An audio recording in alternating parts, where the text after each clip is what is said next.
Hello, this is Angela Anderson. Thanks for joining me today. We are going to be painting a really pretty one today, if I do say so myself. I love orchids, so we're going to be painting an orchid. This is one of our kind of series that we've been doing with the large flowers. Did the rose and the poppy and also the succulent earlier this year. So we're going to do the orchid today. We had a little technical difficulty, so we're getting off to a later start than normal. You're not seeing anything? Saying I'm live here. Okay. All right. So keep going. Okay. You're not seeing anything? It's going now. It's going now. Okay, good. All right. There's a big delay today. Got my husband Mark here. Hey, everybody. Sorry about that. And he's freaking me out over on the mic. I think we're all good now, though. Looks like it's working. Yeah. So the joys of live streaming. So you got all that behind the scenes, trying to figure everything out here. Yeah, we had to start a whole new stream on this. So thanks for those who popped over to the new link. So this is our project today. We're going to be using acrylic paints, and I'll be showing you step by step all the way through how to do it. It's a really good blending lesson. We'll be blending all of these colors in on the orchid to get this effect. And it's probably a medium difficulty painting. I mean, the drawing itself isn't very difficult. If you see, you know, the petals only have like 5 different shapes, and so they're really easy. The middle part was a little bit more difficult, but I'm going to show you all the way through it, how to draw it and everything step by step. So I think it's totally doable, and we'll get started here. I went ahead and prepped my canvas with a coat of light yellow. It's just cadmium yellow plus some white, and I added a little bit of the Unbleached Titanium also to tone it down a little bit. So our color palette is titanium white, unbleached titanium, cadmium yellow medium, yellow oxide, burnt sienna. This is Quinacridone Magenta, and this color is called Cobalt violet hue. So any violet, or you could even substitute purple for this color and add a little bit of the quinacridone to the purple to make this color. It's just a soft violet, kind of a medium, kind of halfway between these two colors. This is Ultramarine Blue, and this is light Ultramarine Blue, which is just Ultramarine Blue plus some white. So, and I think my paints have been sitting out this whole time now that I think about it, so they probably need a little spritz there, and hopefully they didn't dry out on me while I was trying to figure out how to get live on YouTube. I've also got some glazing medium, and this particular brand, Golden, the glazing medium will extend your drying time a little bit too, so that will help with your blending as well, if you grab that. So first I'm going to go ahead and show you how to draw it, and I use chalk because it's erasable. And on the picture I left in the corner there, you can see that the center part of the flower is down towards the bottom, not quite all the way to where these petals start. But if you kind of split your flower in half and go from the top of this center part to the bottom of where these petals hit, the upper petal is about the same distance. So I just kind of use my fingers to gauge that. But if you measured from there, from this bottom one to the top of that, then you're all, it's about equal. So that's where I kind of started out, is I kind of figured out how much space I had to work with on my canvas so that I could use the maximum amount of space. I left a little bit of space at the top and bottom just for some breathing room, but I'm going to start up here, and I'm just going to do a little curved line down. Whoops. Come on, purple chalk. Doesn't want to draw for me. Got to get it started. This is a new piece. Okay. There we go. So you're just going to do a curved line at the top there for that upper part of the petal. Then where the center is, there's a straight line at the bottom of this little center here, And then there's like a circle that happens above that. Then from there, you're going to come down and around. Maybe not quite that far, but I don't know. We'll see. Kind of like that.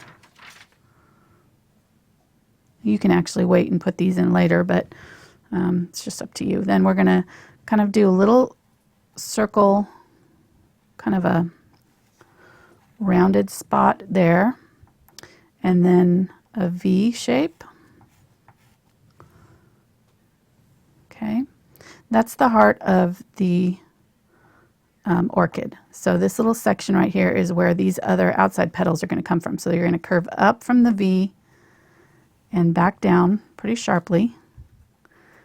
And then just before you get to the bottom of this, you're going to curve it back around and up. There's a little dip right here. And then it curves all the way back up to the top, like that.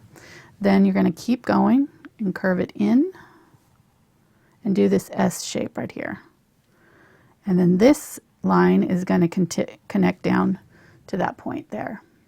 Most of it will be covered up by the center part of the orchid. There's a petal that kind of comes over the top of that, but at least we've got that pointing to the right direction. So we'll do the opposite side here.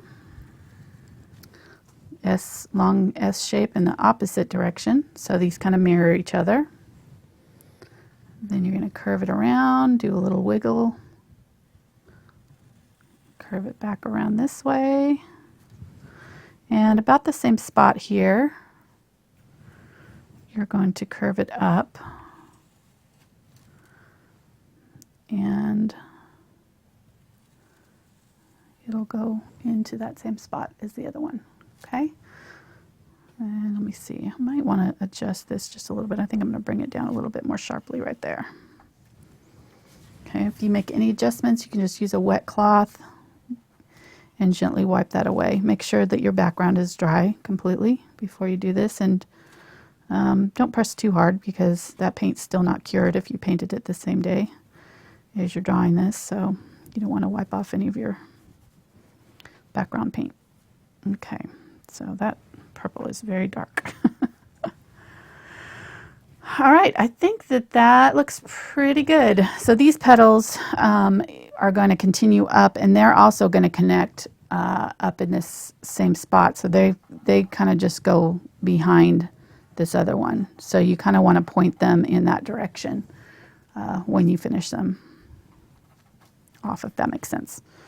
Okay, I think that looks good. All right, I'm not going to worry about the center part of this too much right now. There's going to be a little curved section that comes up like this and does this sort of U shape right there. And then there is these little wings that come around, but this whole area is going to be dark, so I want to make sure that we get it dark enough.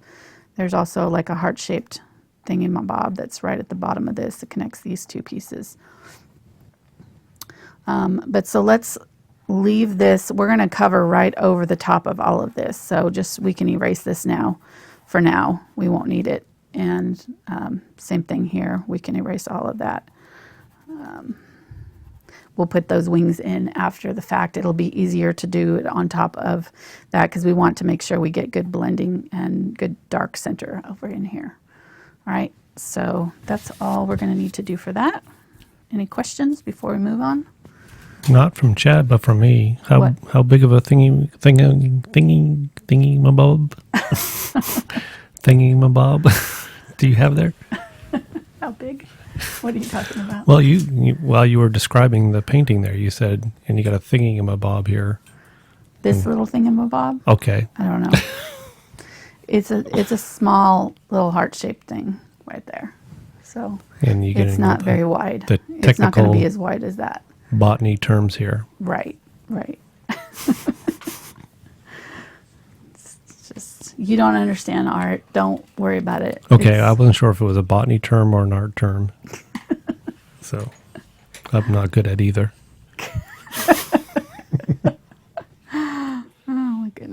Okay. Actually, this, now that I'm looking at it, this is going to be a little bit wider right here. It's actually going to leave a little space between where those petals start. So leave just a little space right there. I brought this up just slightly. Okay, so now we're going to just start filling in our petals. It's very pretty easy. If the main thing that you're going to want to do, and you look at the picture up there in the example, is all of these petals are all radiating, all of the lines and everything all radiating to the center here. So as I'm putting my brush strokes in, I'm going to be pointing them towards that center at all times. And that way, if there's any streaks, it's going to just make it look like we meant to do that. It'll be part of the flower. We'll make it work for us. So I'm going to grab some white, add a little bit of blending medium, and I'm going to use a 1/2 inch flat, or it's maybe a 3/4 inch flat brush. It's a number 6 titanium Robert Simmons Bright. I like the Robert Simmons brushes. They have a good firmness to them. So I'm going to use my white, and I'm just going to outline I'm going to go over my purple here because I don't want it to be purple. It's actually going to turn it like a lavender color, which is fine. I don't mind that. Just want to get rid of my chalk lines here. Now, are you using a glazing medium? Yes, I did add a little bit of glazing medium. Yeah, yes. okay. Yeah, somebody asked how much do you add? Not too much, because you don't want to change the transparency of you want this to stay opaque, so you don't need to add a whole lot, just enough to kind of, you saw, I kind of just pull a little bit from the side and then add it to my white. If you find that your white is not covering well, then add a little bit more paint and less glazing medium. So that makes sense. Okay, and another question from me. Will I be making overtime today since we started late? Or do I get paid for those 20 minutes? I guess you get paid since you were here. Okay, good. All right. Yeah. Just want to make sure. And we got people, I think it's the first time I've seen somebody posting that they're joining us from Holland. Ooh, Holland. Yes. Nice. So welcome in Cyprus and Australia, and California, and I'm sure we have our Canadian friends with us today too. Nice. Sorry. I knew it as soon as I did it. I knew I was bad. That was bad. Sorry. I hope it wasn't too loud. Okay. And somebody's asking about the glazing medium. What is it used for? Are you using it to help blend, or? It just helps to give the paint a little bit more flow. So these heavy body acrylics are pretty thick, and they sometimes don't want to move as easily. So it'll catch on the canvas texture, and this just kind of gives it a little bit of a better blendability, better flow, basically. That's what I would say. I'm going to use the Quinacridone Magenta. That'll be mainly our base color for the orchid. I found that it was pretty close to my photograph color, so I used it a lot, and then I used a little bit of this darker color to deepen it up in places. So I'm going to use this softer pink right in here, and I'm going to go over the top of that thing just a little bit. And we're going to go from light to dark on this petal. So the center part is a little bit lighter. It's going to still be darker than these two outer petals though. But I'm going to start kind of light. We'll work to dark with it. I'm going to get about halfway up. I'm going to grab some of the violet, cobalt violet, and I'm going to pull down and just blend a little bit where these two meet and pull it down. So I got a little bit farther up than I need to with my light color, so that when I put my dark color over the top, it'll have a little bit of room to blend, and then I won't have to blend all the way down into the bottom section here. There we go. If you're getting these lines in your paint, don't worry about it, because we'll be giving this another coat. So I'm going to grab a little bit of the quinacridone and mix that in. and then go with some really dark color right up here. Pull that down. It's going to blend since I've got these other colors in my brush, so that's fine. And I just want to keep these petals pointing down towards the center. So I'm going to kind of curve them around here a little bit. And I'm not going all the way to over the top of my white line, because if you look at the example picture, there is a little bit of a light border on these orchids. So it's almost like it's outlined in white, all the petals. So we're just gonna, that's why I outlined it in the white. We'll use that. Just go up to it, but not over it. That's good for right now. I think we'll leave that because this might start to dry. I don't want to mess with this down here too much while it's still drying. Okay, somebody's asked if they use gesso, will it help to keep the ends of their brushes from pushing out? Say what? They asked if they use gesso, I guess in their mixing in their paint, will that help keep the end of their brush from pushing out? They have a difficult time, they're saying. With their brush? Yes. Pushing out? It's got flyaway hairs kind of thing? I'm guessing so. That probably is... Yeah, they can't get the tip to be really flat. Okay, that probably means that your brush at some point got paint dried up in it. And so if it's not holding a straight line, so you probably need to do an intense cleaning of your brush to try to get it working again. If you're using a cheaper quality brush too, sometimes the lesser quality brushes just do that. They just aren't as made as well, and they won't come to a good fine line for you. But I bet you the problem is that you've got a brush that's doing, it's fuzzed out because it's got paint stuck down in this silver part. So you can use, there's a couple products that you can use. I use this one, it's called Power Wash. And you just soak your brush in it for a little bit and then clean it like you normally do. And it kind of eats away at the paint that's up in your ferrule. I've heard you could use alcohol too. Alcohol will help dissolve acrylic paints. So I would try both of those things. So are you talking like vodka and tequila or? No. No, rubbing alcohol. Rubbing alcohol. Okay, just want to make sure. Yeah. But I don't know. I've never found gesso.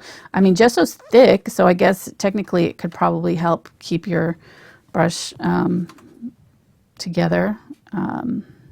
But I suspect that the problem is deeper than that. It's probably the brush itself is needing a renovation.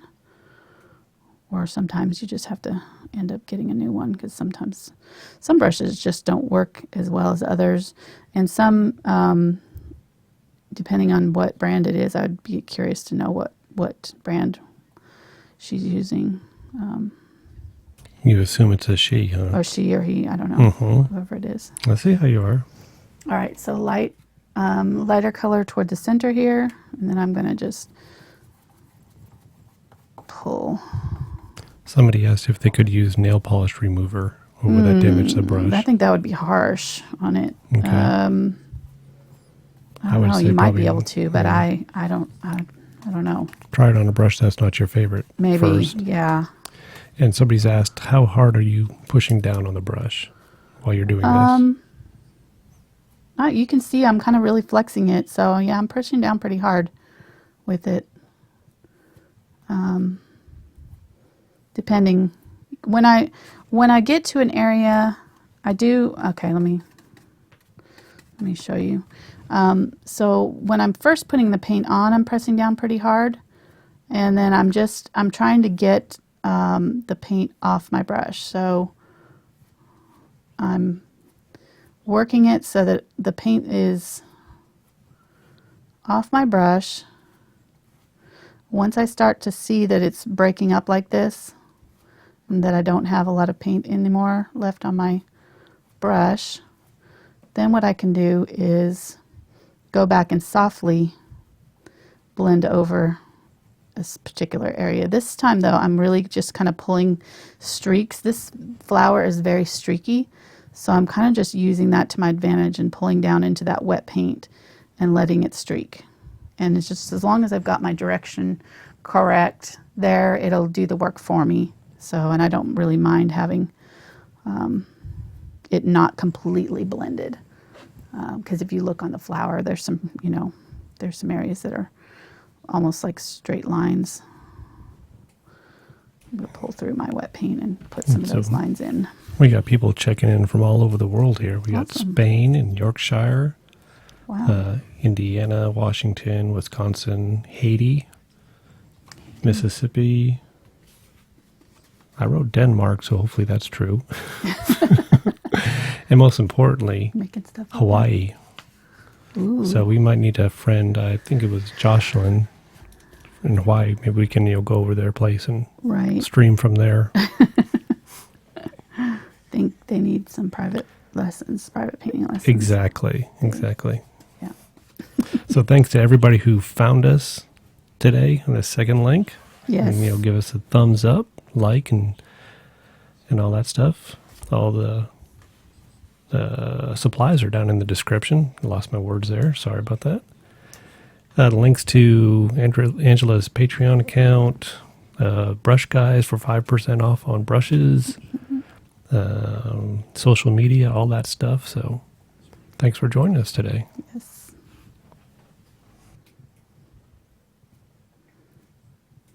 Okay, people coming in late here want to know what color was the background? This background was white plus some cadmium yellow and just a little bit of unbleached titanium. So put like 3 dots of cadmium yellow, small, and then about 4 or 5 dots of the white, and then like 1 large dot of this unbleached titanium. So it's probably 4 or 5 parts, probably 5 parts white to 2 or 3 parts yellow. So just to tone it down so it's not super bright. Okay, so you can see how I'm kind of just working my way down here. This side has got some darker again, so I'm going to push some of that dark in there. Grab some more of my blending medium, and my white is towards the center, and then it's darker back here. So Somebody asked, does it make a difference on how you hold your brush? That's a good question. I do hold it right about the silver part. I tend to find that I have the best control if I hold it right where the ferrule meets the wood. And I hold mine like I would a pencil. So, just like I would write. But I hold it very loosely so that the tail end of this is a long bristled brush. So the tail can kind of do a lot of that counterbalance work for you. So I just hold it fairly loosely and just sort of flick, and the weight of the tail kind of pulls the brush for me. So, but I do find that, holding it upright over the top, very horizontal to the page or to the canvas, helps give you more control too, for sure. So instead of trying to push it in this direction, you really can't get very good control if you're dragging it through versus holding it upright and flicking, doing the flicking motion. Right? So that petal's almost done pretty much, and all we did was just fill it in with the 2 colors. There's some streakiness in there, so the background canvas is still showing through in places, so we'll give it another coat of paint, and we'll add some other colors like some blues and some other colors to it, but for the most part we're mostly done with that one. So let's work on this one, and here again I'm going to use a little bit of the violet and a little bit of the quinacridone and do this upper petal here. You can hear myself talking in your earphones there, honey. Might turn those down. Oh, I'm sorry. It's kind of distracting. I have muted you. Thank you. Okay, there we go. And remember, this part in here, this center part, is going to be part of that central portion, so we can have it fairly dark in here so that the white, this part here, is going to cover most of this petal. So we're painting in all of this section right here is going to be covered up with these petals. So, but I want it nice and dark right here where it's touching center. So we'll probably darken up this side so we didn't get it very dark. Somebody's asked, do you think that this one is easier than the rose? Yes, I do. I think so. Just because it's got fewer petals, you know, it's pretty easy to figure out. The blending is probably maybe a little bit more difficult just because there's so many colors that we're using. But I think if you do it the way that I'm doing here, it's not too bad.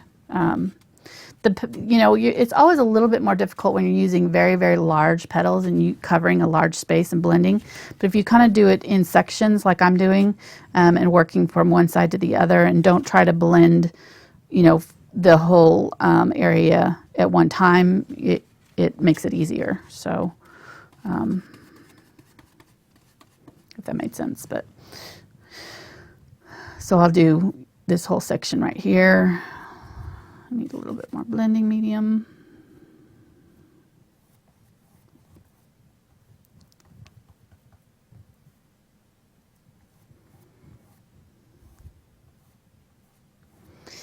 And then grab a little bit of the white. Need a little bit of water too. And blend back up through with that color.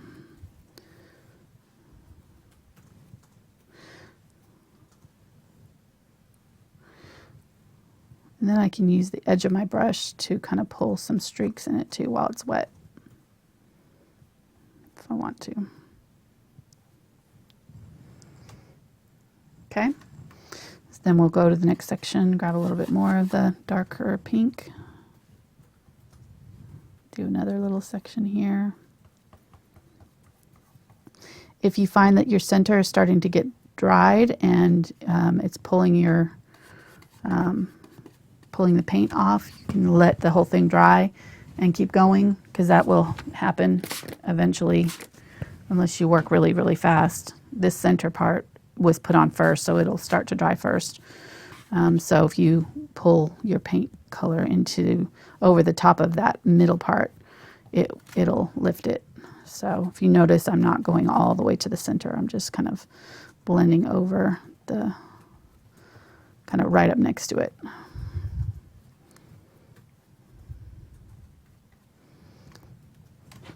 Yeah, I didn't find that this one was particularly difficult. I think the hardest part is just kind of figuring out the center, but hopefully the way I drew it out for you, you know, teardrop, heart, and then this kind of almost box shape that with curved sides. This one's flat, and then these two are curved. Then the rest of the outside is just a circle that's comes down into here, but we'll do that part here in a minute. So it wasn't as difficult. That rose had so many little petals that you had to kind of keep track of. I think I would say this one is probably next difficulty from the poppy, or similar difficulty to the poppy. So if you did that one, I think you will have no trouble with this one.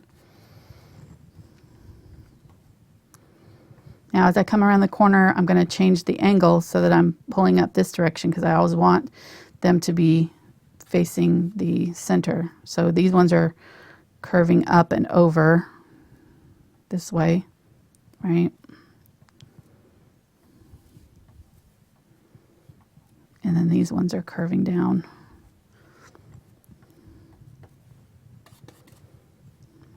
And this area is pretty white, so I want to keep it pretty light color going.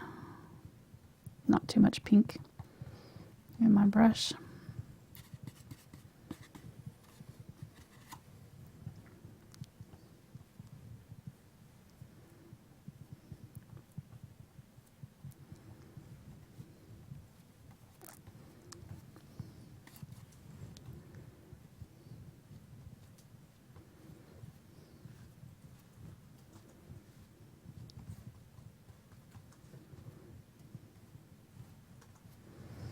Okay, that's good, I think. There's a little bit of a blue shadow right here, so we'll put that in later. I'm not going to worry about that right now. I'm just kind of trying to get our first undercoat on in all of these areas.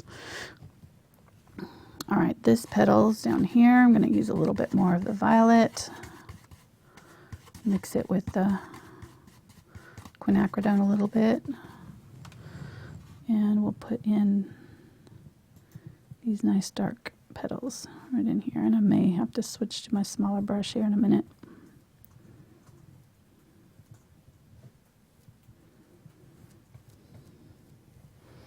These are actually kind of pulling this direction, but you're not seeing as much streakiness in this one.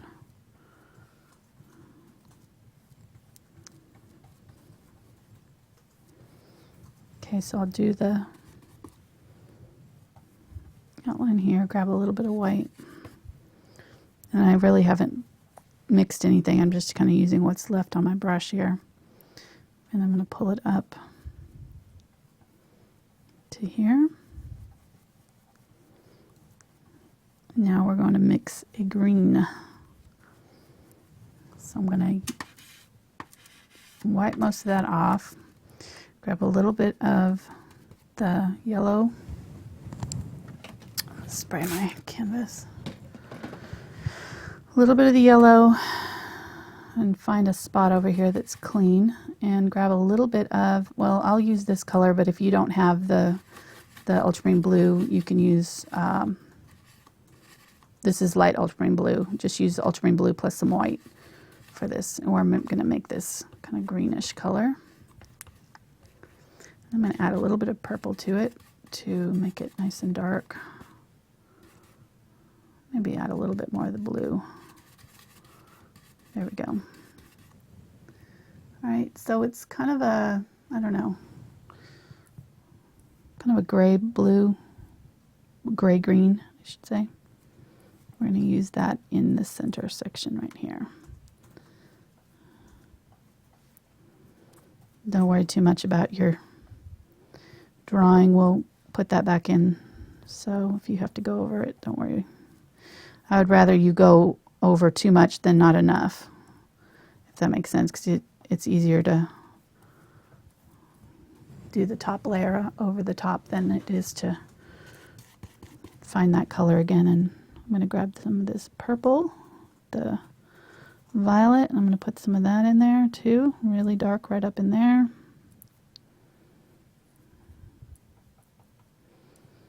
That whole area is going to be nice and dark. Okay. This area is not blended yet, but we're just going to leave that, let it dry, and we'll come back to it and mess with it some more later. Let's put the same color over here.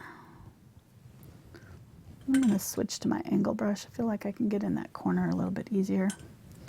This is a 3/4 inch angle brush, or 3/8 inch, I'm sorry, 3/8 inch angle brush.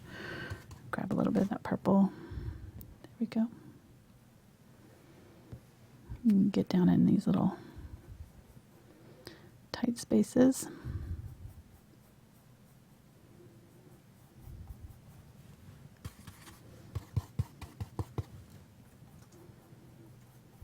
I'll grab a little bit of burnt sienna and maybe add a little bit of that too. There we go.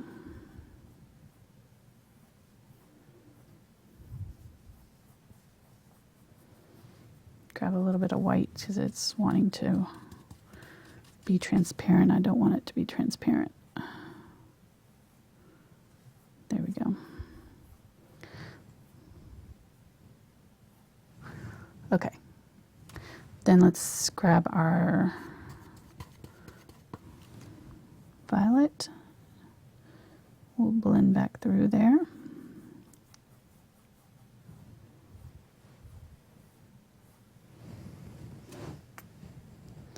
Grab some of the white. Mix that in with the quinacridone. Grab a little bit of the violet. We're just toning it down a little bit with the white.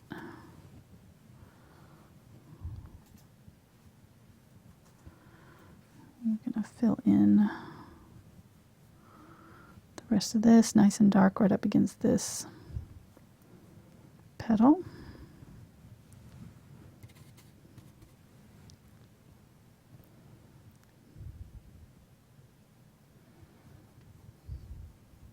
Doing okay, hon? You're being quiet over there.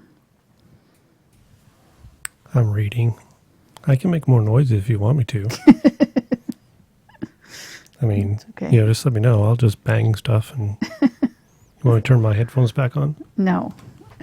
Okay, well, it's just trying to be quiet. This is the point at the painting we're going to start to panic because you're going to be like, okay, this cannot be right because that looks terrible, right? Mine looks terrible too. That's part of the process. You kind of have to get through the ugly stage to get to the good stuff. So just trust the process. It will get you there. But these under layers are often scary because you'll get here and you'll think this is obviously I've done something wrong because this does not look right. This doesn't look anything like an orchid, and so don't let that worry you. I actually had somebody this morning that I was reading that had shared their painting with me, and they were doing the poppy, and they were saying it took them several tries and that they didn't really think that they could do it, and they just kept going through the process, and then they realized that by following all the steps of the process, they were able to do it. And that's the whole point of doing these tutorials, is just kind of help you see how to make your way through one of these paintings using the things that I've learned over the years and how it's worked for me after, painting for 30 some years. Almost. So that's my goal, is to kind of just help make it a little bit easier for you, so that when you're learning to paint, it's not as scary. You can just follow along and I will help you through it, all of this weird stuff. So now that this is dry, I'm going to go ahead and go back over that a little bit and transition those two colors slightly. It's just to blend them in a little bit. Grab a little bit of this burnt sienna, mix that with those purples. Put some of that under here on this side because I put it on this side a little bit. Grab a little blending medium to make it blend for me. There we go.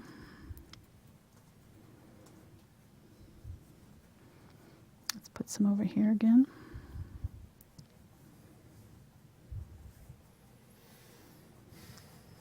All right. That looks pretty good.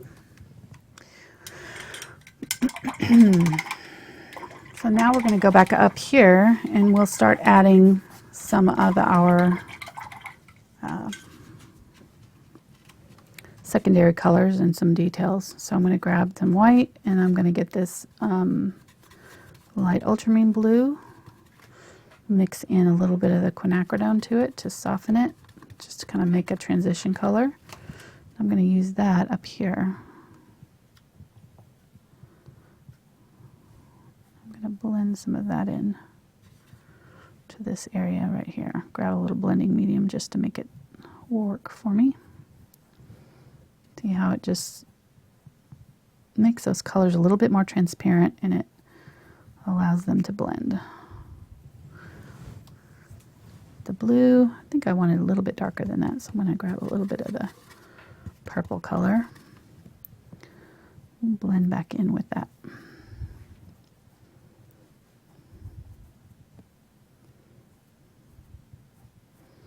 And I'm just going to pull my brush strokes in the right direction. So we're pulling them down towards the center so that if there's any streaks, it'll just make it look like we meant to do that. All right, that's about the color I want, I think.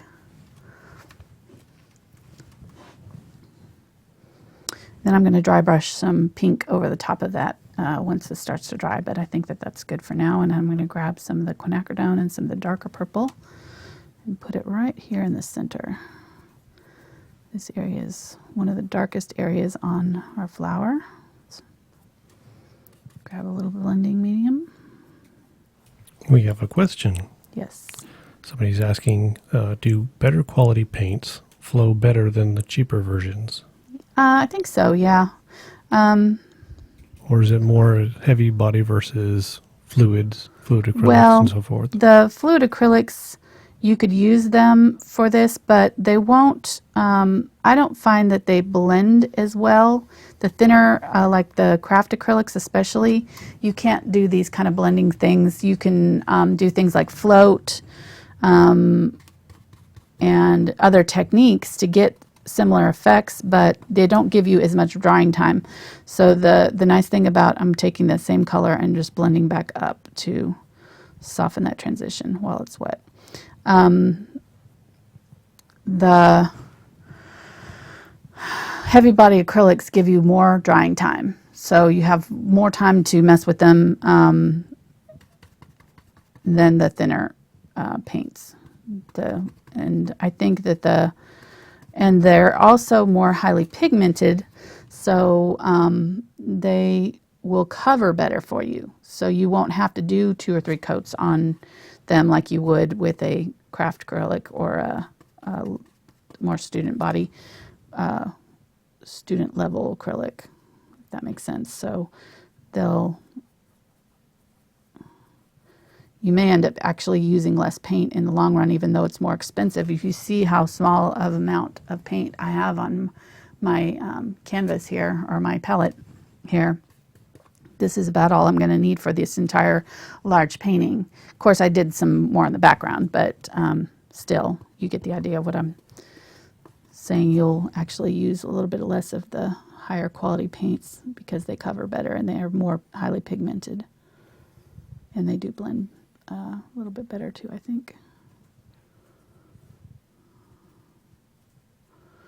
Okay, so I went a little bit lighter there at the top, and then I think that petal is pretty much done. We'll add some streaks and maybe a little bit more of the light highlight right down here, but we'll dry brush that in. So we're going to have to let that dry completely before we mess with it again. All right, so let's grab some white here. So I'm just going to do the same. I'm going to go over all of these petals and add a second coat and other secondary colors like these blues and things to bring out the colors I want. I'm going to go over that white line now and just firm that up.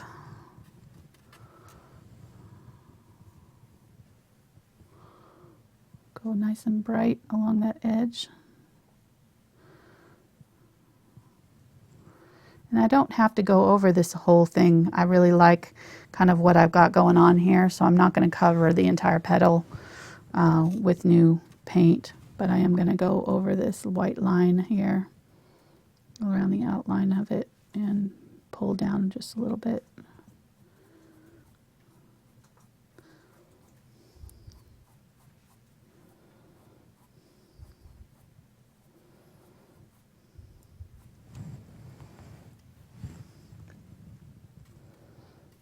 Grab a little glazing medium.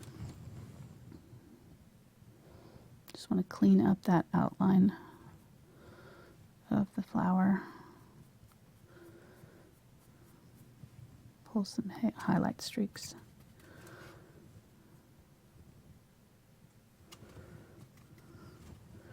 And I decided to cover my background with a, you can see it's like a lime green almost, because it was the opposite on the color wheel from the violet.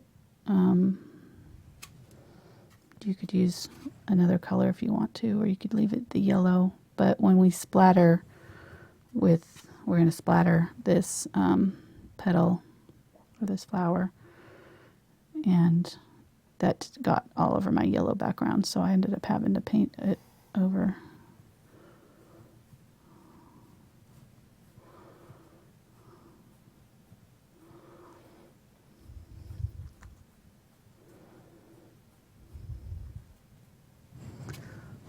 Right.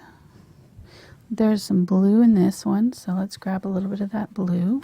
Let me spray my paints because they're getting dry. Grab a little bit of that glazing medium with the blue.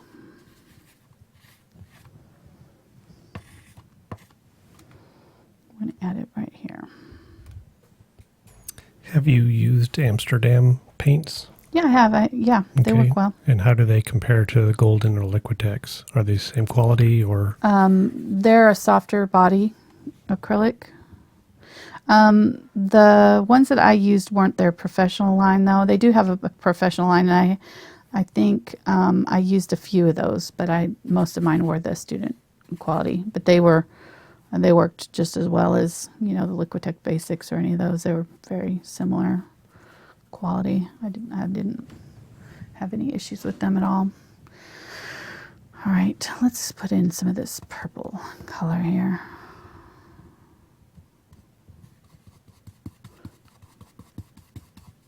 Yeah, I think that the Amsterdam are more available in other parts of the world probably than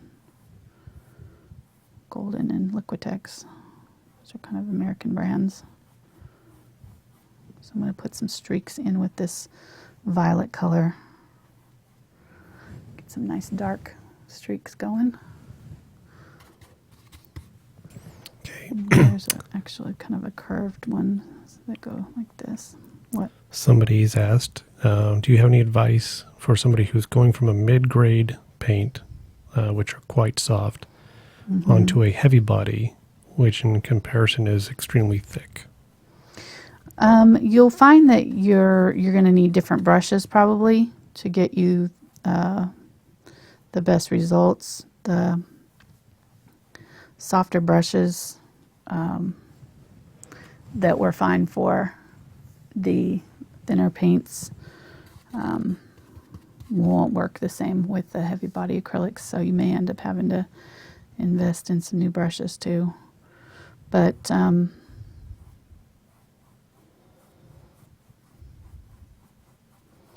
I don't know. I think I'm trying to think of what some of the things that I came across when I switched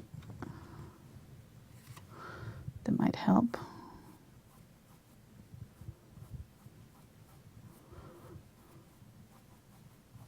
Sorry, I'm thinking about what I'm doing here too. It's hard to answer questions and think and paint at the same time. Thinking.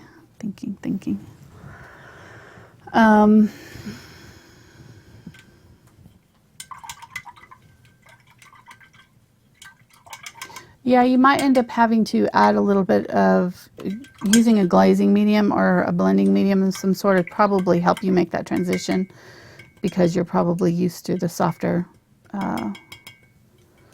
paints. So adding a little bit of water to them can help also help you make that transition. Okay, so I think I like that. Yeah, I realized that the lines in the flower were curved a little bit. They were curving out this way and this way. So I had mine going straight, so I kind of just tried to add some of those curves in there. So do the same thing over here.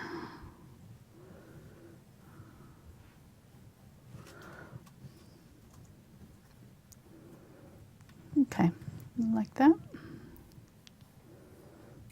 If somebody's going to paint the background black, would you recommend them paint the whole thing black and paint over it, or paint the flower and paint around it, kind of like what you did with the poppy? I don't know, with the black. If they're going to paint the background black, I would probably not do underneath the poppy or underneath the flower, or at least paint the flower in with yellow or something before you did the rest of this, because trying to get these colors on top of black will be hard.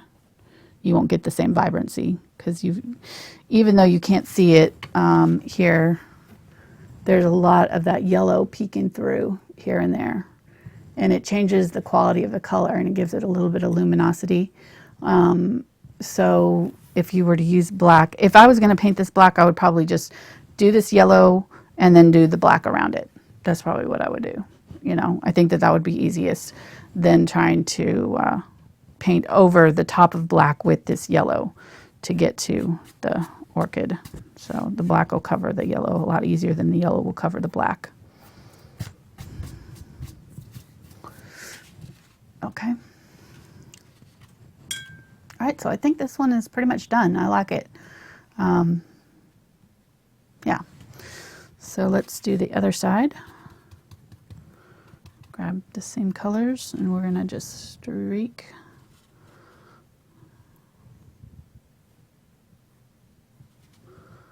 Grab some of the white. The glazing medium, soften that up.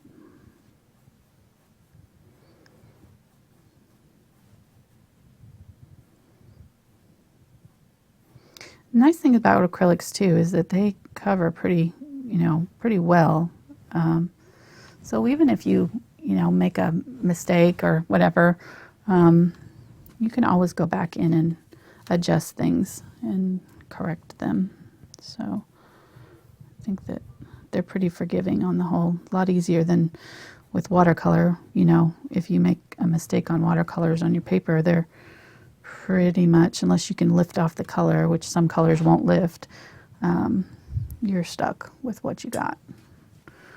So I feel like acrylics are a lot easier on beginners learning, especially when you're learning brush control. I'd say that going from acrylics to watercolors after you kind of have some brush control would be a lot easier than trying to learn watercolors first and then go to acrylics, because watercolors are a lot more difficult. All right, so grabbing that bright white, I'm gonna add that to my area up here. There's some folds and things in this petal in the picture, but I'm not gonna worry too much about it. I don't wanna confuse the issue too much. I think that this is hard enough as it is, so we'll just pulling down from that line a little bit with a little bit of light pink, a little bit softer at the edge.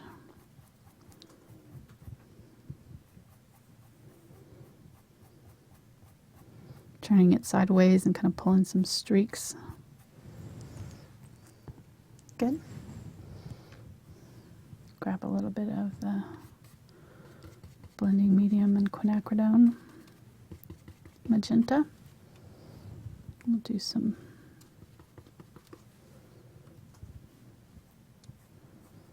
longer streaks.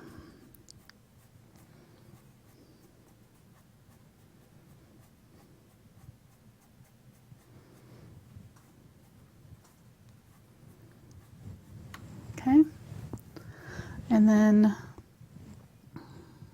this area here is going to have a little bit of blue.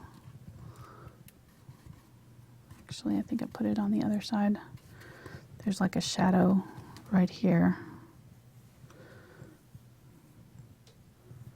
So we'll put some of this blue down in here.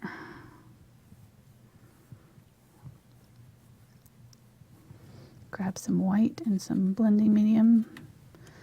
Blend back the opposite way while it's wet. Soften up that transition.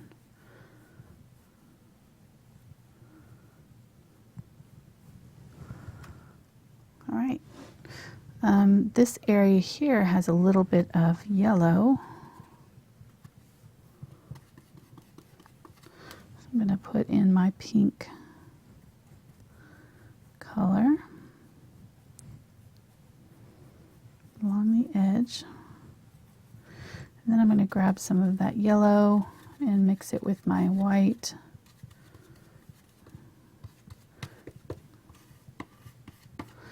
And we'll streak in a little bit of that yellow.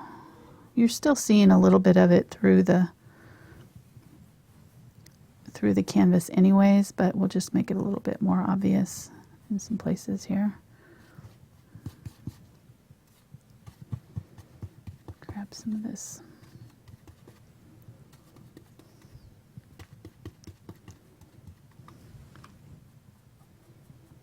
blend down through it.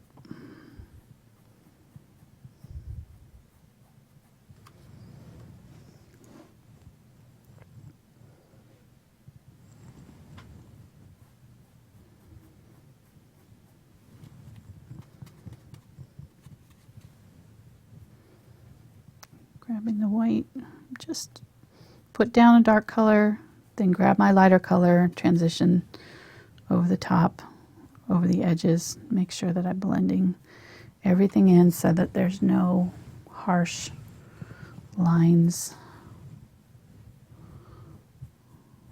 Unless I mean for them to be there. You know, like these lines are probably but I'm still blending in where they meet the other colors. All right, so let's grab some of the quinacridone. And there's these two long lines that come on both sides. There's these really distinct lines that go through the orchid. So I want to get those in. Maybe this one's a little bit lower. There we go. Grab the white, blend that out a little bit.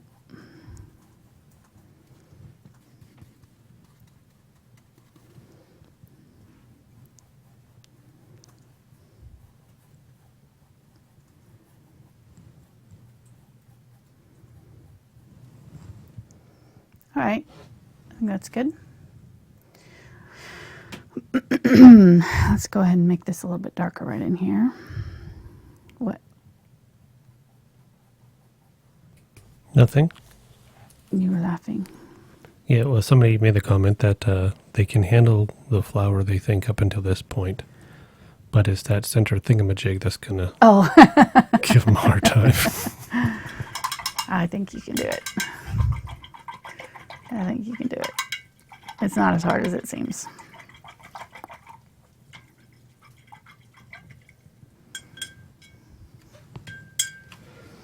Okay, so I feel like this area here needs to be a little bit softer, so we'll grab a little bit of the blue and add it to that yellow, light yellow mixture that I made earlier. Maybe grab a little bit of the yellow oxide and see what that does. Yeah, that's nice. And we'll grab a little bit of the quinacridone to make it a little bit on the pink. Gonna blend.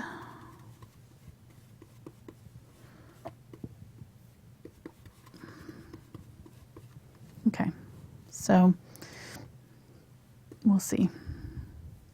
Yeah, that's better. Just gonna blend that. It's got like a gray-green color.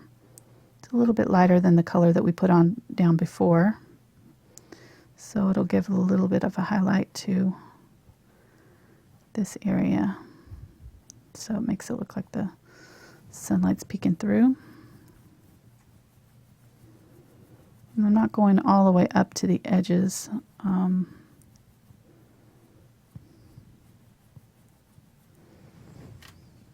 There we go.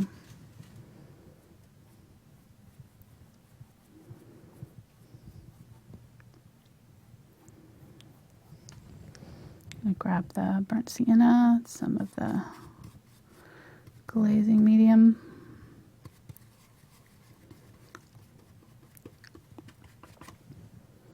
And I'm going to soften up around it with that burnt sienna and white mixture. It's also mixing with the colors in my brush, so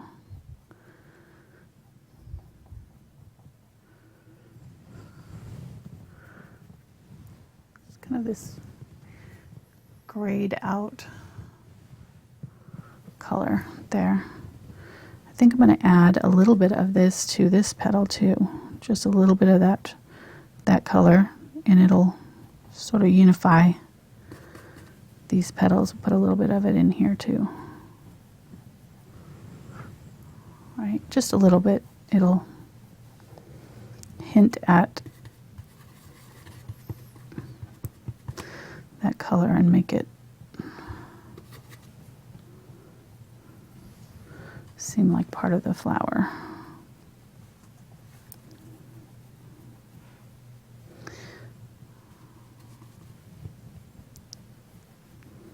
There we go. Adding a little bit of that blending medium just kind of helps.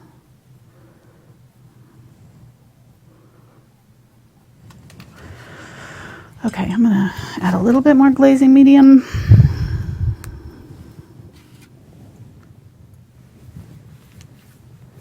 Could we not afford the glazing large?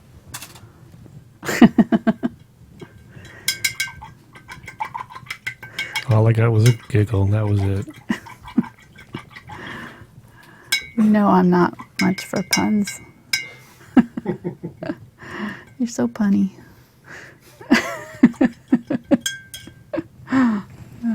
This is a reason why you're not allowed to use puns in my Instagram posts. Oh, challenge accepted. I have had to go behind you and remove certain comments. Oh, that's a good thing I get up before you. I'll start posting at 4:30 in the morning. And they'll sit there for a few hours. Okay. I'm adding some quinacridone, mixing it with that burnt sienna kind of mixture, and I'm just kind of softening that transition between those two colors there a little bit. I think that's looking pretty good. Yeah, I feel like this could be a little bit lighter, so I'm going to grab a little bit of white and go over this area here with a little bit of the white mixed in with my quinacridone and whatever other colors were on my brush there. So somebody asked, is it the glazing medium that's keeping the paint flowing? Or well, it's kind of a combination of working quickly. Like now that this paint is drying, I'm going to have to stop blending that section. But yeah, the glazing medium, if you find that it's dry and it's just not moving your paint, then grabbing a little glazing medium and going back over it will help blend it in. You know, sometimes you want that dry brush look, though. You know, the dry brush is where it kind of catches the texture of the canvas and creates texture. And so in those cases, like here, I'll do it up here, we're not going to want to have the blending medium in our brush necessarily because we want to have a texture. So I'm gonna, when I'm dry brushing, I'm gonna wipe most of my paint off and I'm just gonna very lightly skim it. And I'm gonna catch the canvas texture and it'll blend for me. I won't need to do anything but that. And it just adds a little bit of highlight texture. So there's, you know, different times when I want it more blended or when I want a little bit of the canvas texture showing. I'm going to do it again right here. I feel like it's still a little bit dark right there. Okay. Good.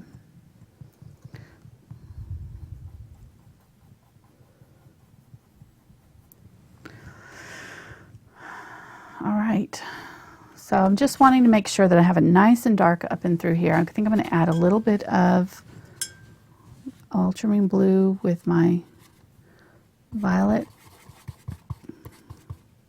a little bit of glazing medium, and make sure this is dry. And I'm going to come up here and just do nice and dark violet right up in that heart of the flower.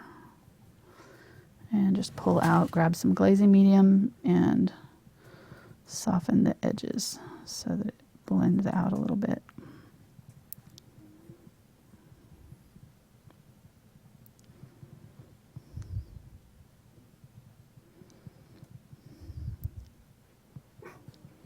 So somebody's asked, what do you do with all the paintings that you do during these YouTube videos? Stack them up and they sit in the corner. I need to sell them, but I just haven't gotten around to it yet. Okay, so I'll start selling them on the black market here. There you go. See, make some deals.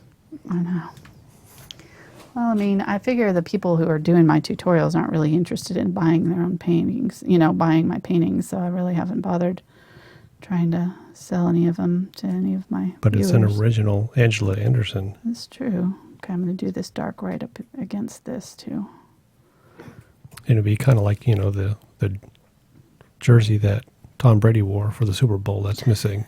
Oh, really? Yeah. Is it missing? Yeah, he took it off and he went back to his bag and it was gone. So there's big police investigation and all that. my. Yeah. Wow. So it'll be the same thing with your paintings. I think so. Yeah, totally. Be worth a lot of money, I'm telling you. Okay. You say Okay, so. I'll start the bidding at $1,000.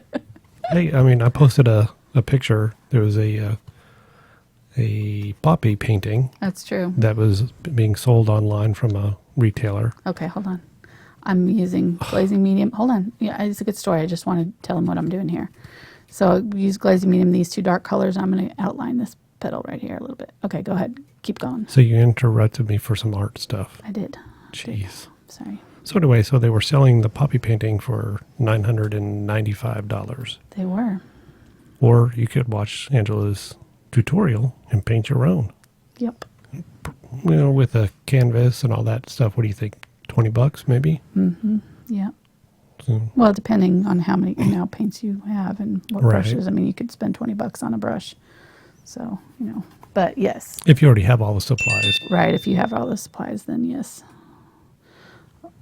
A less than 20. You could do it for 10, probably 5 or 10. Depending on what kind of canvas you used, what size. That's how I got into art. I wanted to decorate our house, and we didn't have any money, so I had to learn to do it myself.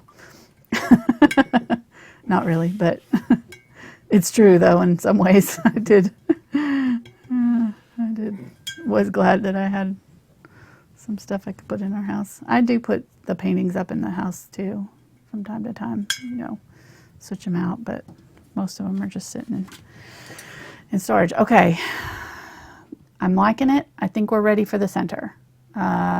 We may end up having to darken up, some areas if we decide like this area may have to be a little bit darker. I don't know, but I went ahead and darkened this whole area up here.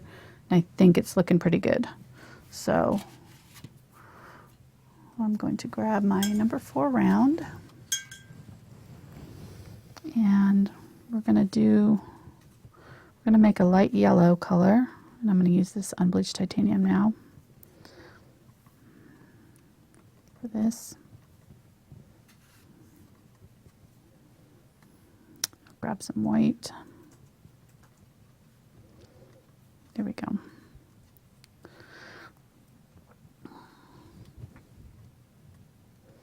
Okay, so the heart shape is, actually let's grab some burnt sienna. We'll take a little bit of this mixture over here and make a color with the burnt sienna too.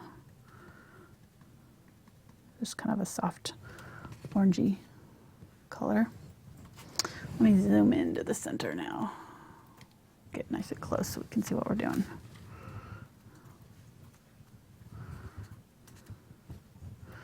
Okay, so I'm going to start by filling in this little cobra shaped thing. It looks like a cobra to me. It's got a little hood. If you look at the picture, it looks like it's kind of like a diamond shape here, and then it's got this thing going on. Okay, so we'll put this color in.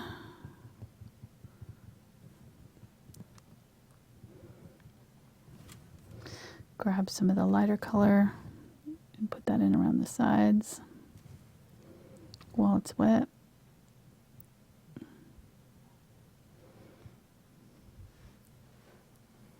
And just softly blend the transition a little bit.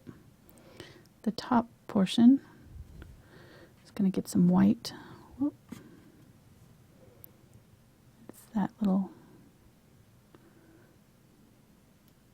diamond shaped. We'll make that brighter, but that'll be the start there. This is actually going to kind of wing out a little bit there and there. And then we're going to grab, I don't think I have any more of that green. I need to make some green. I'm going to grab some green.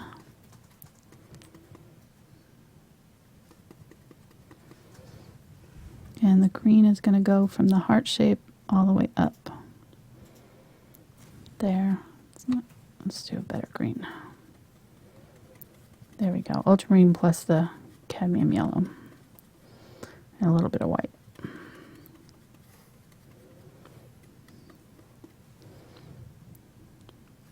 Okay.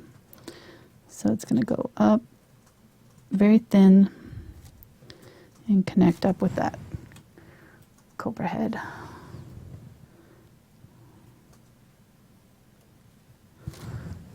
All right, then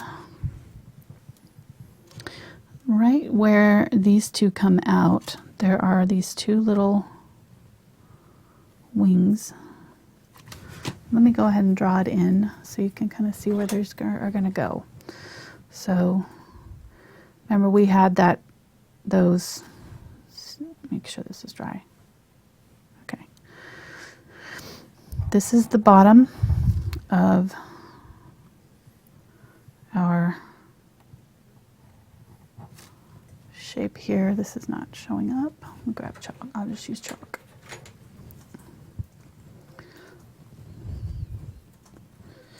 Okay, so this is going to be a V shape right here.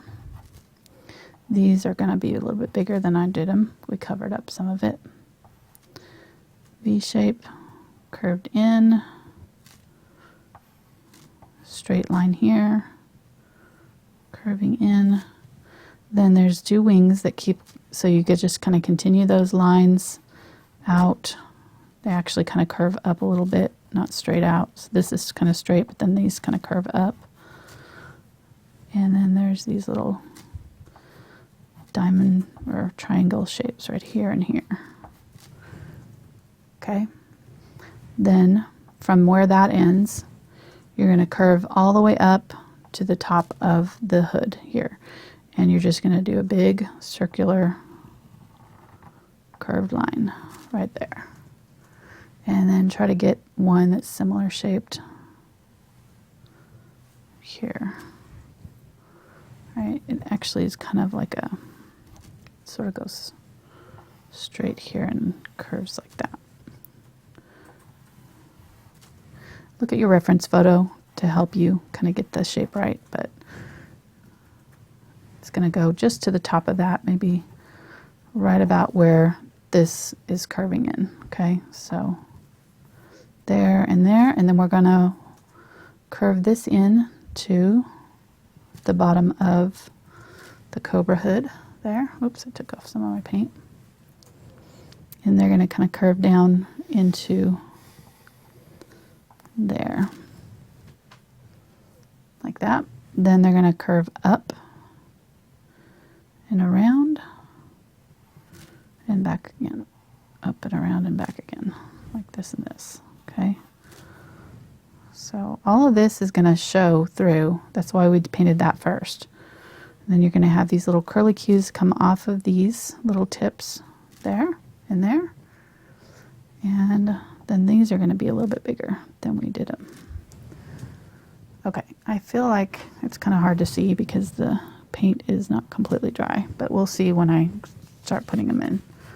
It'll be easier to see what I'm doing. Okay, so to start with, I'm just going to use this light colored yellow, and I'm going to fill in my section with that. Spray my paint because they're getting dry. There we go.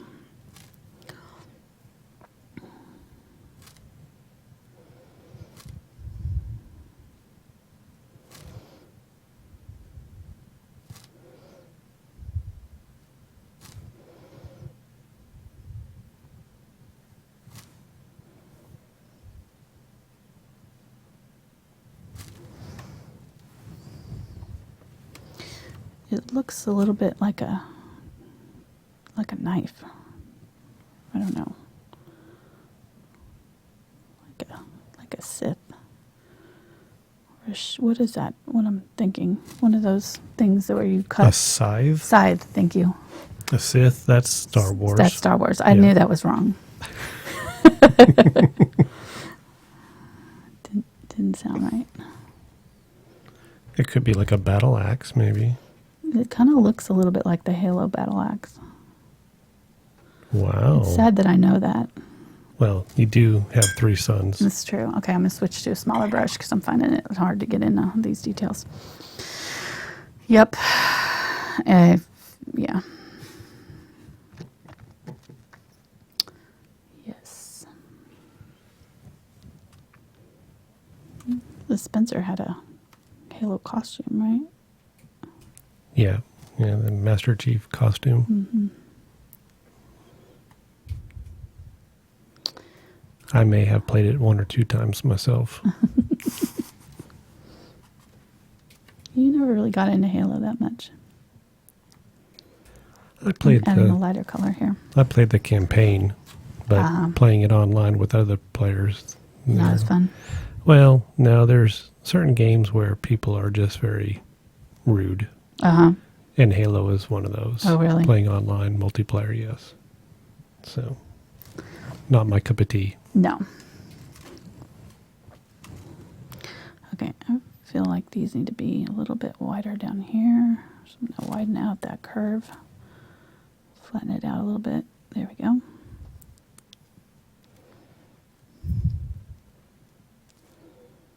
Okay, so not too hard so far, I hope. No, it's been easy for me so far. Okay, then this is actually, I'm going to grab some pink, some of the Quinacridone Magenta, add that to my color, and then we're going to do this center part here. It's actually going to be pink right there. Still want to keep it light enough so that you can see these other colors in here, but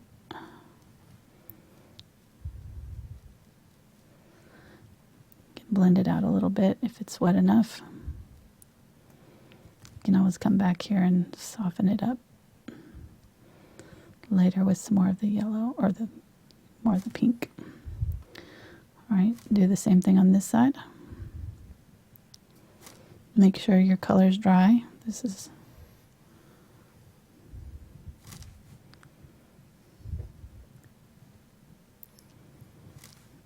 if it's starting to dry, it'll get sticky, and then you'll end up lifting all the colors underneath. That actually lifted a little bit right there. So I need to stay away from that. Let it dry. Okay?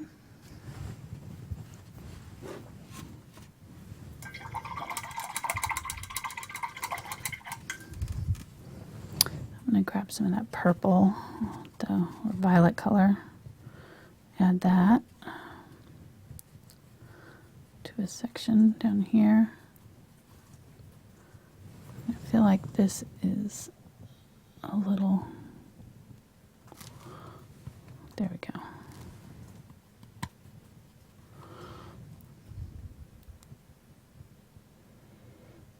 Mix that into that pink.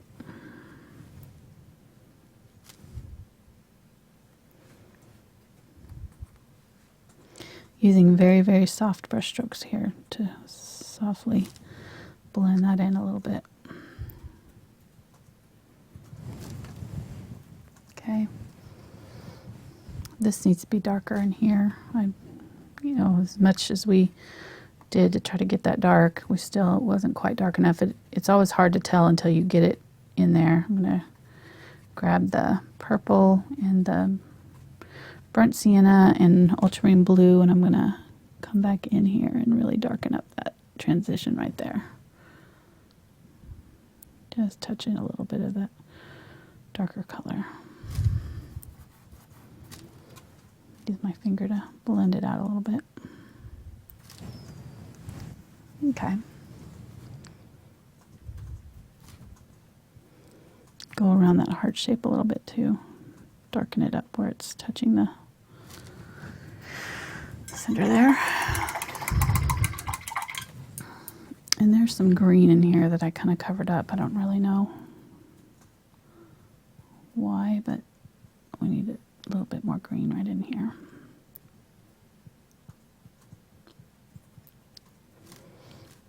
And a little bit down in here too.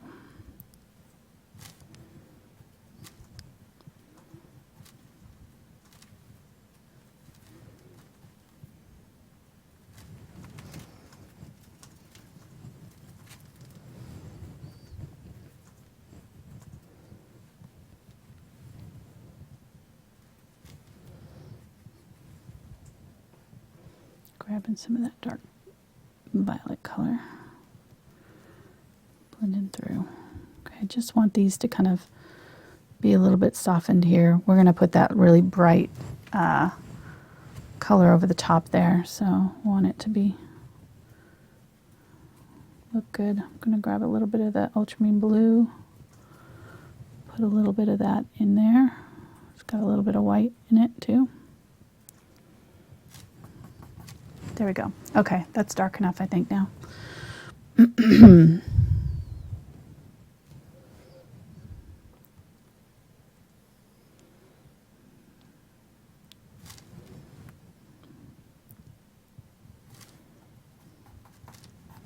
Cover over my chalk lines. My chalk picked up my paint.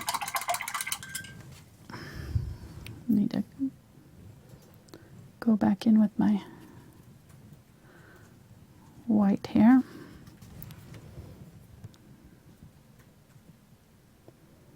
Touch that up. That paint just wasn't cured all the way, so it lifted it off.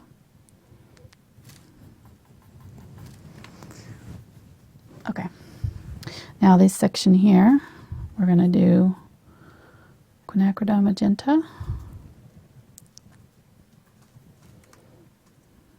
Kind of curves up and back a little bit.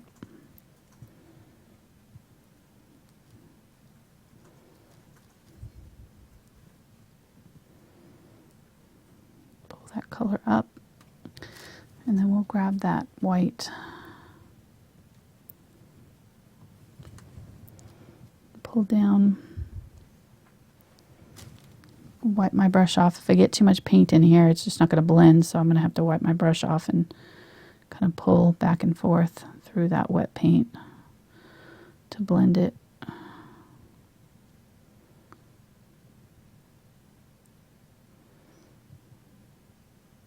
There we go.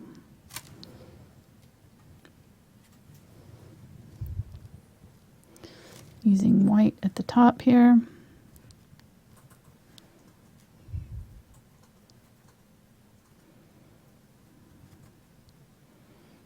Tap, tap, tap to kind of blend softly.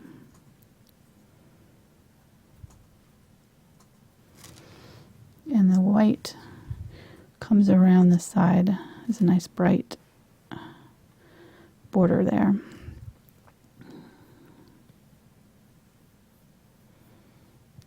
Okay, that's good. Let's grab a little bit of the yellow. Blend that in slightly right in here on the sides.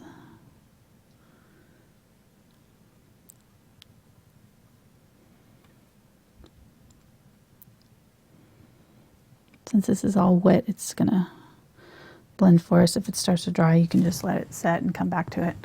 But okay, that looks good. We'll let that go. I'm going to grab this light yellow color. What brush are you using right now? This is number 2 round.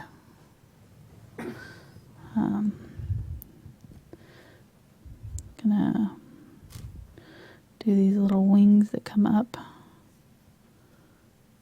from this side.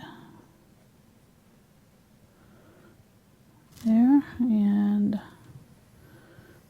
here.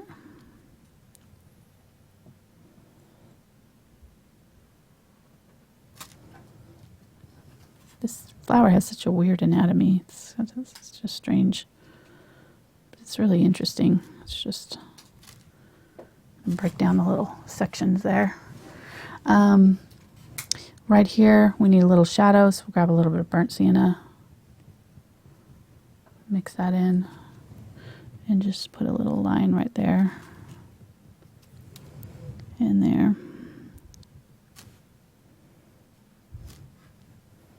Pull a little bit of that burnt sienna up this way.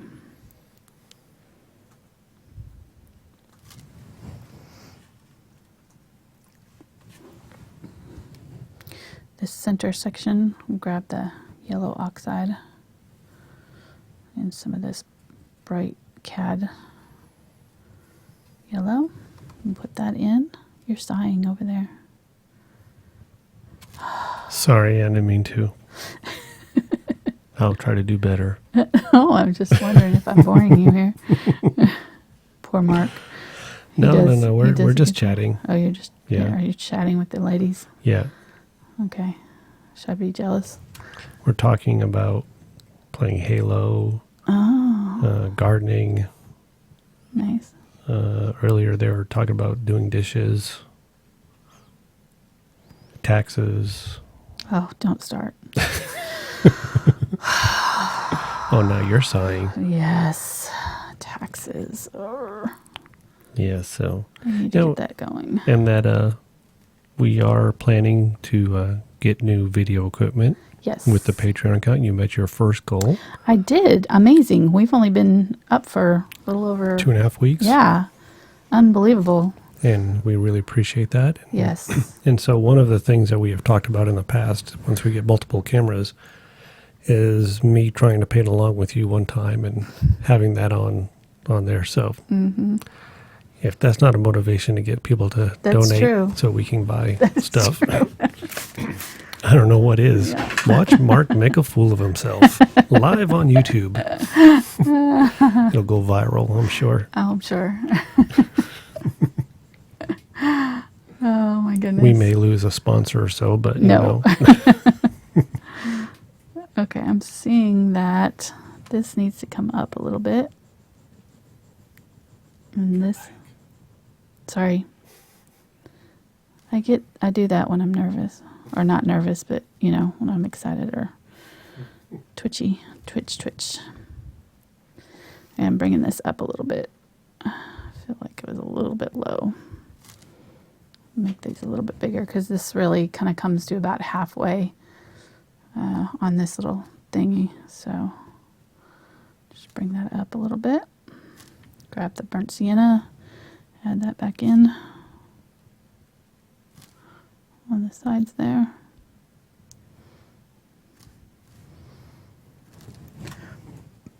Okay.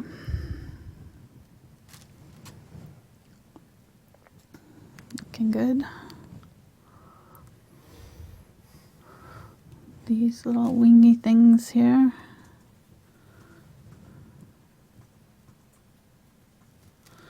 Are very bright, but it's dark in the center here, so we'll put them in bright and then we'll darken them up a little bit.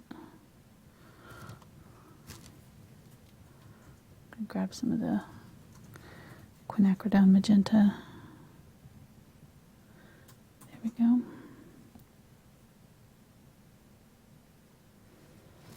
Blend back over that. This area's. This whole area is kind of connected right there, so. We need it dark enough so that it looks like it's pushing back into the flower.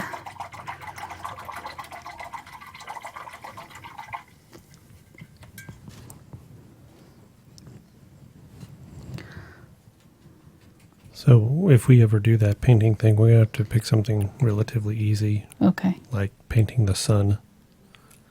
Painting the sun? Yeah. Why would that be easy? Well, just because I've painted suns before. I've got a lot of art from before? Yeah, I got a lot of art from 4th, 5th grade. Oh, right. You know how to do it right already. Yeah, it's just a yellow circle with some lines. Got it. Done. Okay. Check.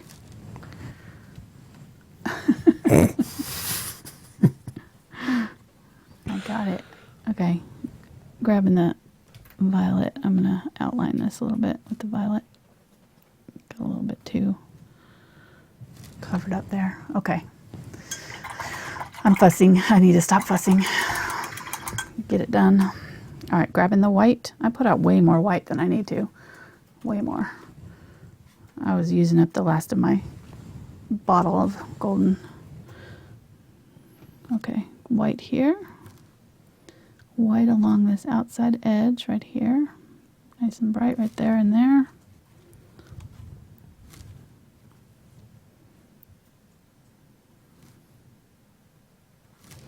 Then it turns to the kind of mix between the yellow, cadmium yellow, and yellow oxide right here.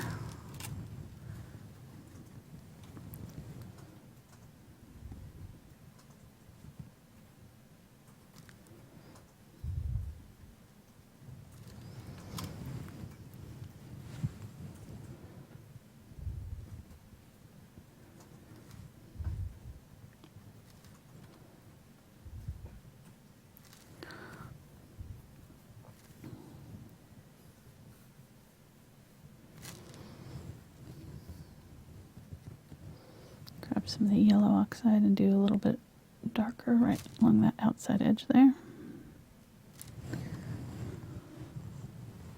A little bit of the brighter white coming around here.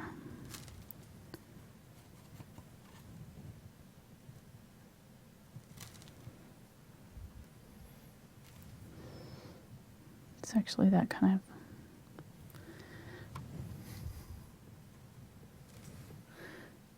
there and there. Okay. Grabbing the white and a little bit of that purpley color. Just mixing with the yellow, kind of making a gray. I'm going to do that right in here.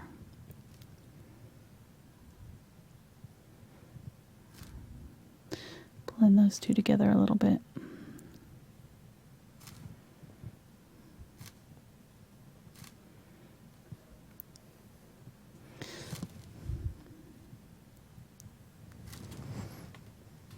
Okay.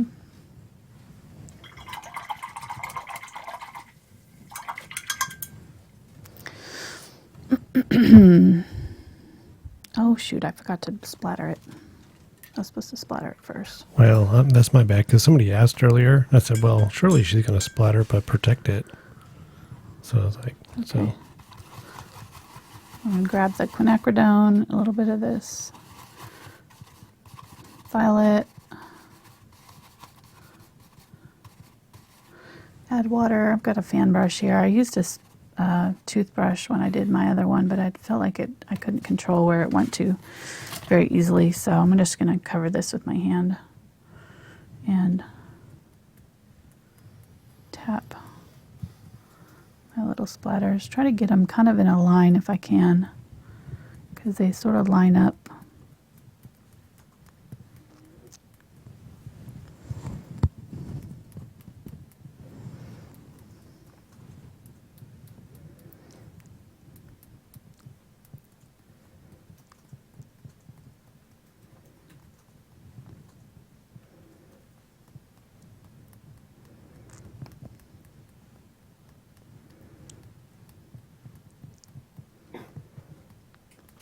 Kind of mostly around this center area here. Somebody asked if it would be possible to show the reference photo larger when you're done with that. Mm-hmm. See where all the splatter, the little dots are kind of in this area, generally kind of around the center. Mm-hmm. And the photo is also available on Pixabay. Mm-hmm. Yep. I think somebody said that they did a search on Pixabay and it came up as one of the first results there. Yeah. Yeah, search for Orchid on Pixabay.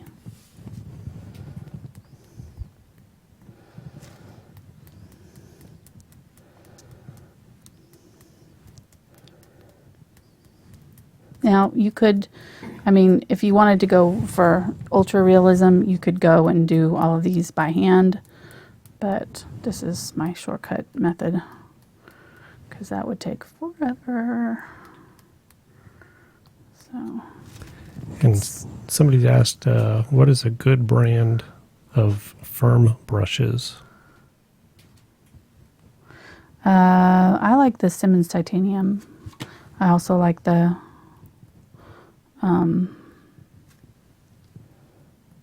Princeton Select,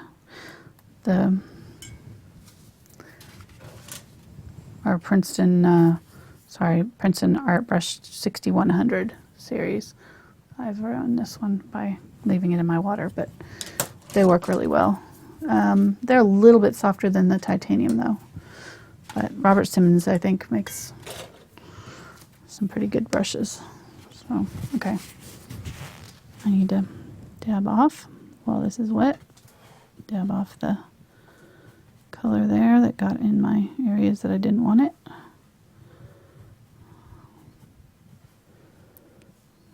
Did you get it on your fingernail polish? Oh, I'm sure I did. Okay.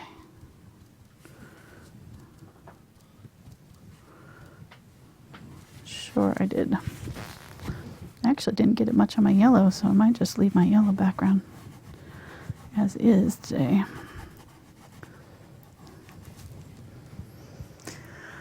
Okay, not too bad. All right, let's so to make the dots in the sides here, it's alizarin crimson is the color, but you can mix a very similar color by using quinacridone and burnt sienna. It makes a alizarin crimson almost identical. So it's just a little bit browner red for the dots in the center of the petals, and these are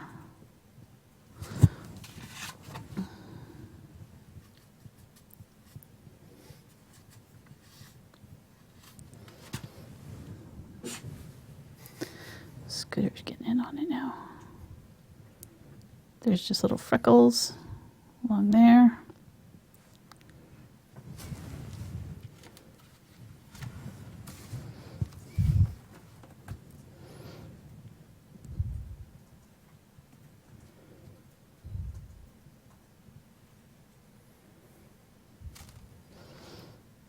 There's a few.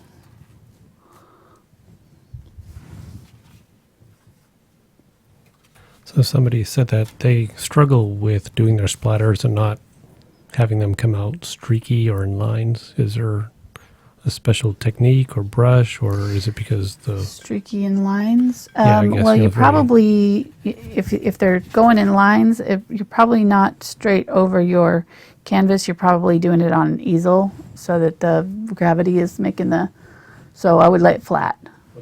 Or what? I think that they don't splatter randomly, that they're coming in more in a linear. Right. Well, leaving it Shape. flat, I think, will help. If they're trying to do it up Okay. on an easel, it'll go in lines. Oh, okay. So if you lay it flat, it won't do that as much, and then it'll scatter more. they'll scatter more. Oh, okay. And Okay. then, I mean, if she's already doing that and it's still doing that, you may just have to move your hand more. You know, as you do it, move. Don't ever hold your hand still. So, you know, as I'm doing it, I'm doing like this in kind of a circular motion. I'm not, you know, not very often am I holding it in one place and going side to side, or, you know, I mean, it's going to follow kind of where your hand goes. So if you want it to be random, you know, I would just kind of keep your hand moving. It'll help. So, okay, there's these streaky lines that kind of come up around the side here.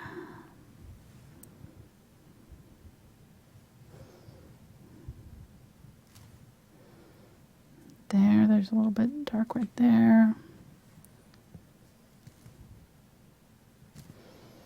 There's a little bit of it on these little things here. There's some little dabs along the edge, like that. I'm going to use this color to kind of outline this too. I feel like it's gotten a little bit, disappeared a little bit. So I'll just kind of firm that up slightly. And we do the same thing here. Bring that in. Darken up.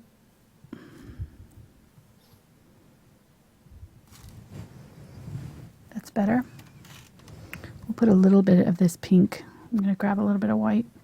Put a little bit of this pink up underneath this hood. Right there. Pop that forward. We're almost done, guys.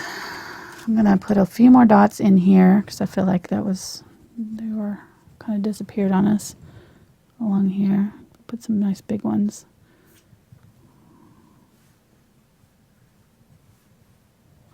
There's some down in here too that are back.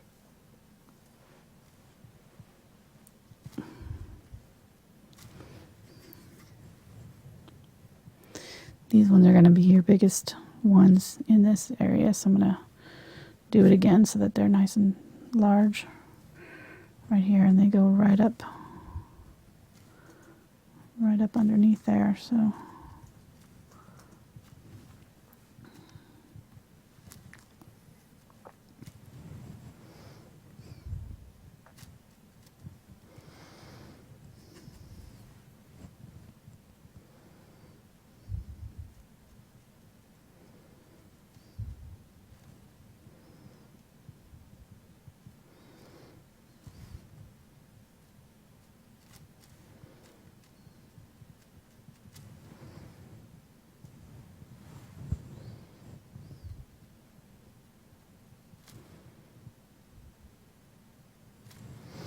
and then if you get them too dark, what you can do is kind of touch it with your finger or with a paper towel and tap off some of the darkness so that it softens it up a little bit, especially like in that little area right there. I didn't want them quite so dark. I can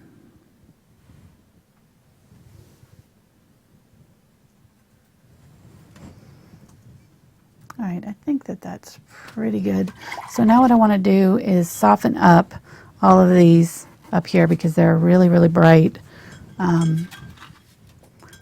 me grab my small brush again. I feel like I can do one more little bright area here with white.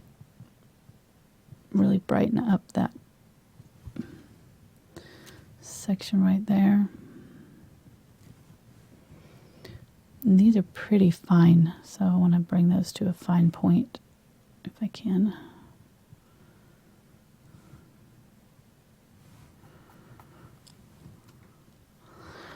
And we got to do this section here. So this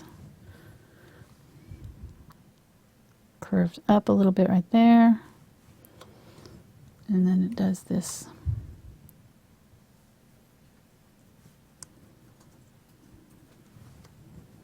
curlicue.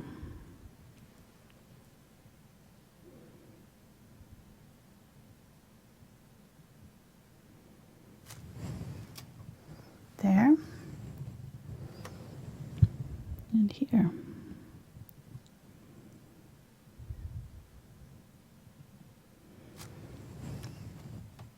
And they're not the same on both sides, so you don't have to worry about them being equal.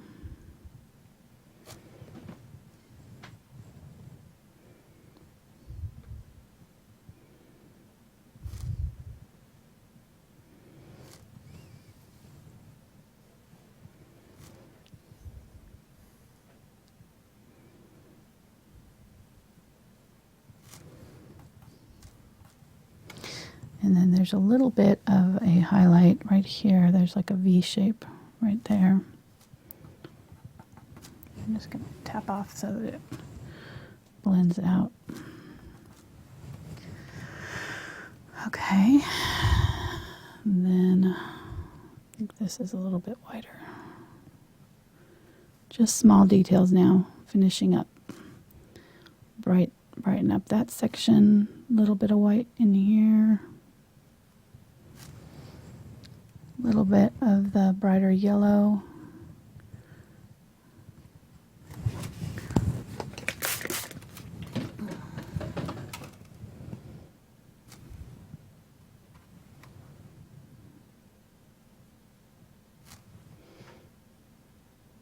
Down in here.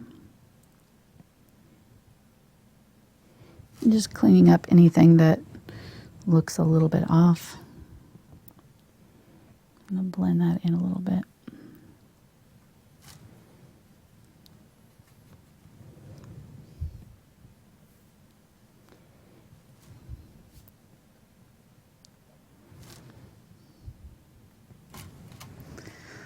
Okay, I think we're pretty good. Really bright right there.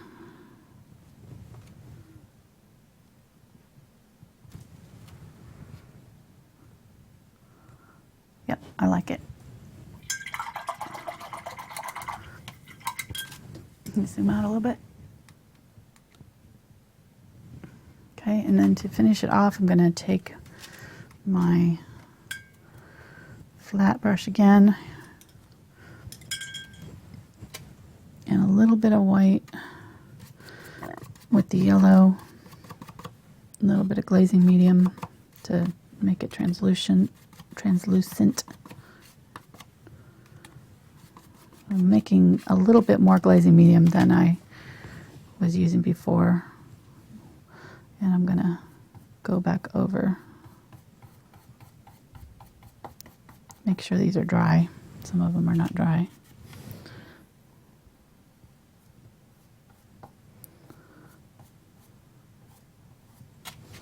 And anywhere where like the edge is covered with a dot, I'm going to cover over that because I don't want those dots to be right on the edge.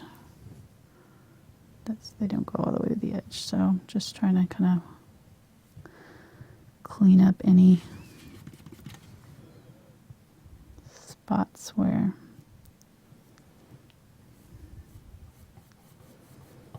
they might look too bright.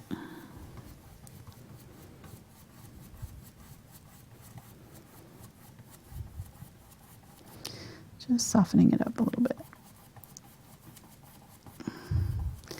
It'll kind of integrate the spots a little bit better too. Won't make them so in your face, noticeable.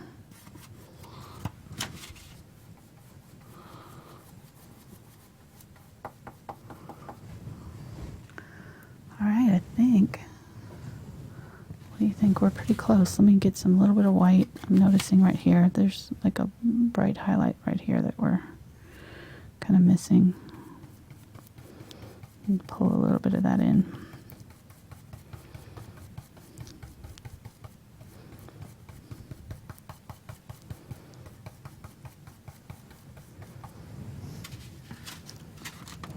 A little bit on the other side too. We didn't go over this the second time like we did the other petals. They need a little bit more detail.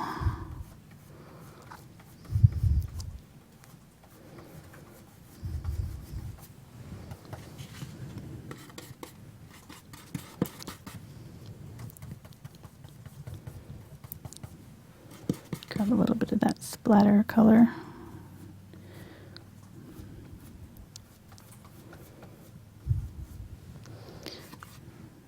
There's a little bit more dots right there that need to be covered.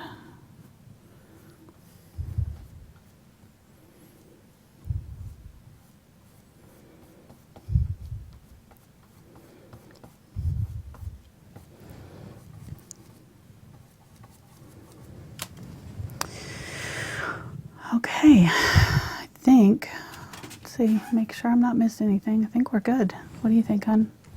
You're missing Stickman. Oh, Stickman. Oh, but Okay. you meant the flower. I'm sorry. Yeah. I feel like this petal is a lot bigger than this one. I'm going to bring that petal in just slightly.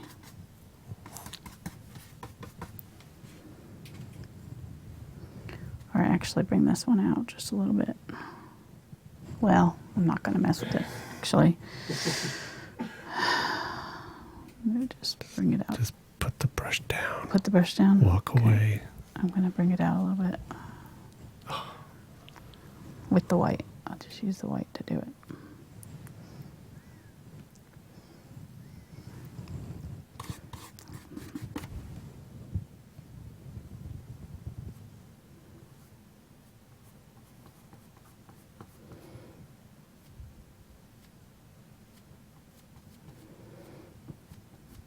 I'm doing it.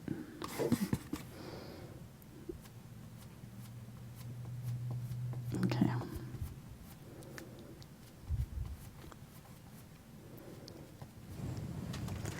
Just needed a little bit more on that side. Okay, I'm happier now.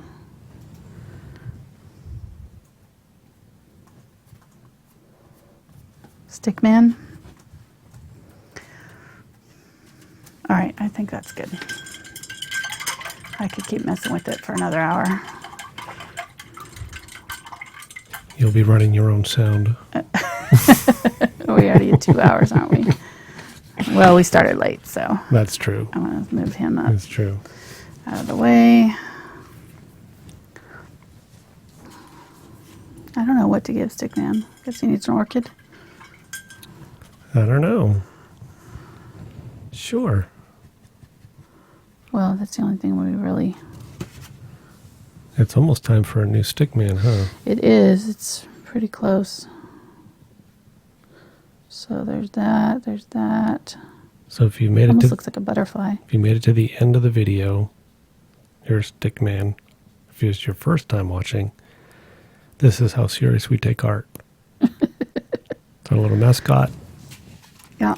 I drew the original Stickman figure. This is actually Stickman 2.0.